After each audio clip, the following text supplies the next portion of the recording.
So here they are. You're looking at Batman Arkham Asylum Series 2 figures. As you know, I uploaded my previous ones months ago, and so we've all been waiting for these to come out. And they're finally here this week, and I don't know how many people are aware of them, but there's a few videos out there on YouTube already. I know a few people from the UK have already gotten theirs, so I've been waiting for mine, and I made sure I got 3-day shipping for UrbanCollector.com because I'm just ready to have these. So you can see how awesome these figures are. It's nice to come home and then just see a box there. So you can see we get Armored Batman, we get Poison Ivy, we get Victor Zsasz, and we get Bane, which is going to be very popular. And we'll get to building these up here in a bit, but just wanted to always go through the little details first. See, just the back of the box here. I may have a little bit too much lighting in this area, but there we go.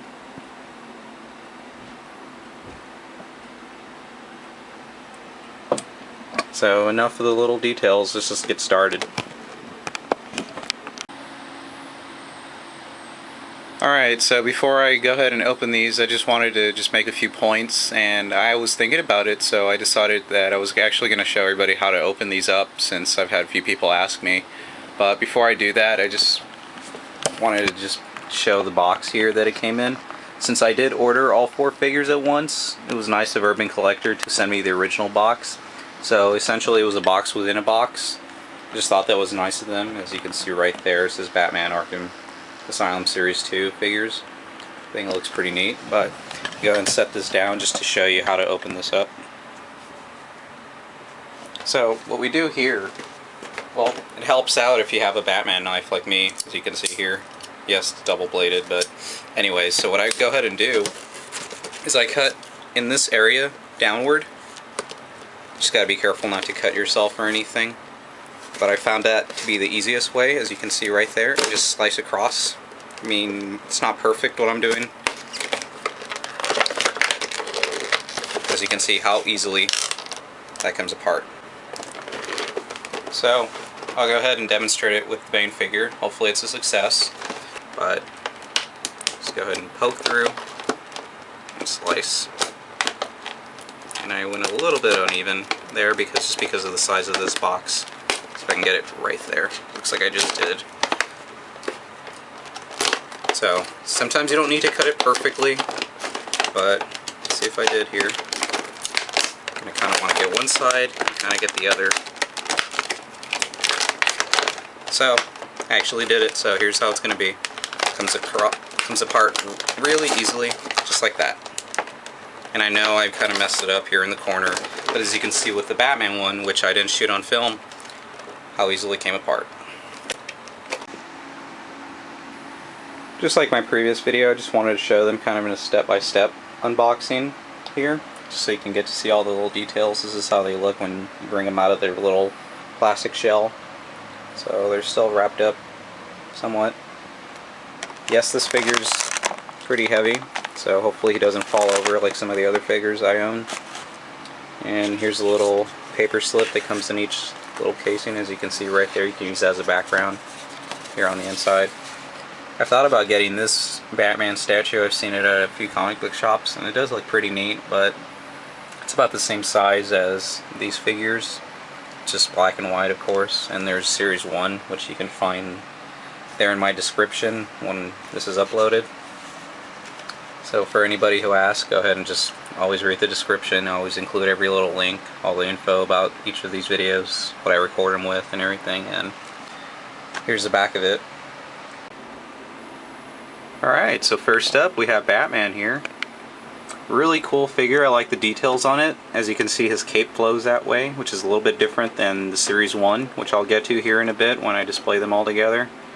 I haven't put them on the stand yet, so I'll get to doing that in the video here. But you can see he comes with a little grapple gun.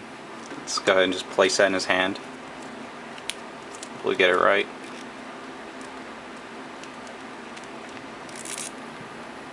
Doesn't look like he holds it too well at the moment, but I'm trying.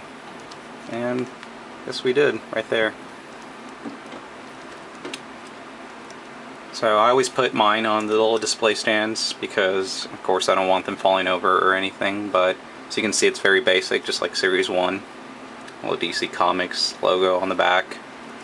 So just place them on that, and you're good to go.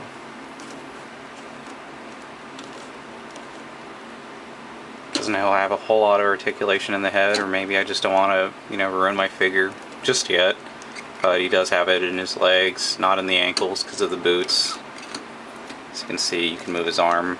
It's kind of limited, of course, but I mainly have my figures for display. I'm not going to go, messing around with them too much because I know some of these do lose their articulation, but I just wanted to just get a look at Batman here. It's a really cool figure.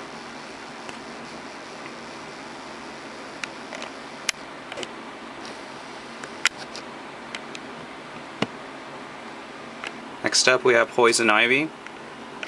Now I don't know if the figure just doesn't stand up too well or anything, because I know it seems like one of her legs is a little bit shorter, or it's her heel that's a little bit more bent, which you'll get to see right here. But I guess that's what this stands for. She doesn't have a whole lot of articulation like some of the other figures. I mean, her arms do bend that way, go left to right, but I won't mess with it too much or anything. Let's go ahead and put her on the stand. Same basic stand as Batman. All of them are pretty basic that way. And yeah, she stands a whole lot better on that, but it seems like it's meant to have her toe lifted a little bit right there. So I know some people will want to know those little details if they want to buy this figure. But it's still pretty cool, even despite the fact that she's got her Year Without a Santa Claus heat miser hair. So if anybody gets that joke. And then you can see the details right there in the back of her jacket where it says Arkham. It's a neat little touch there. It looks a lot better in person than the pictures will reveal online, because I know I wasn't too impressed whenever they revealed pictures for Poison Ivy here, but much better in person. It'll look neat next to all of them. Next up we have Victor Zsasz, and as you can see, he has a lot of detail on his skin, as he makes a marking for every killing he makes. Very nicely detailed. Once again though, we have another figure that doesn't stand up too well without a stand. This is kind of like the Scarecrow from Series 1 in that aspect, where one of his toes is going to be off the stand, but it's no biggie. As you can see the little details, and his chains do move. You can hear them. See all the markings on his back, his head. Does have a lot of articulation once again. Try to get him here before I place the knives in his hand. Let's see what the best way to do this is. Guess that works. Now the other hand.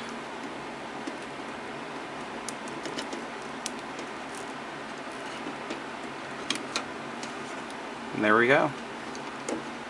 Let's try to stand him up.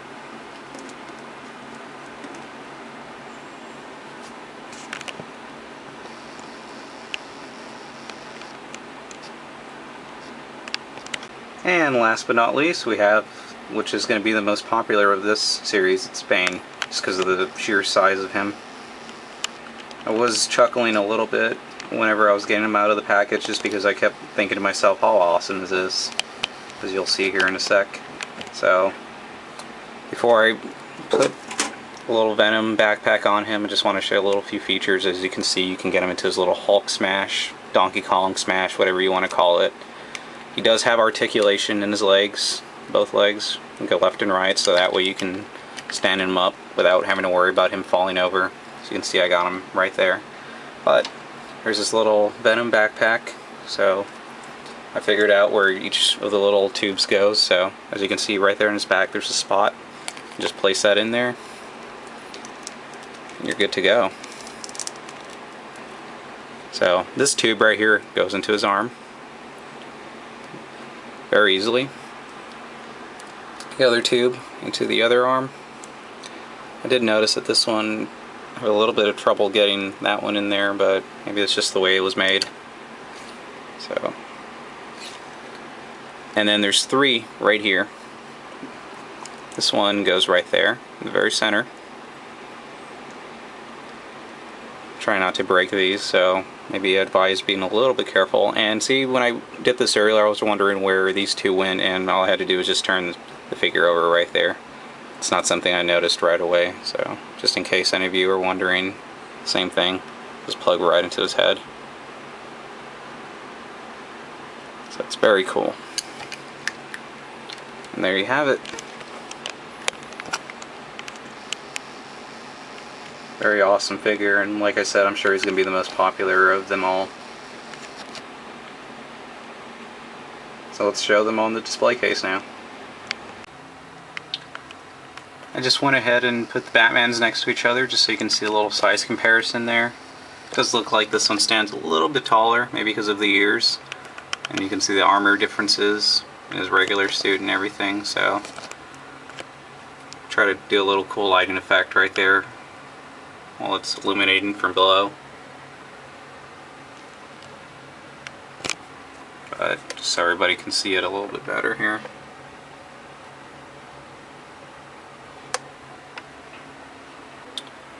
And I'm glad to say that I'm out of room here in my D12 case. I know a lot of people are criticizing DC Direct for making Bane shorter than Batman, but it's not really a big deal to me because at least I gave us these cool figures, so you're not going to hear any criticism from me about any of them because they look all great together right there. And now I can't wait for Arkham City and for the Arkham City figures to come out from DC Direct. So I guess I'll see you guys next time. Thanks for watching.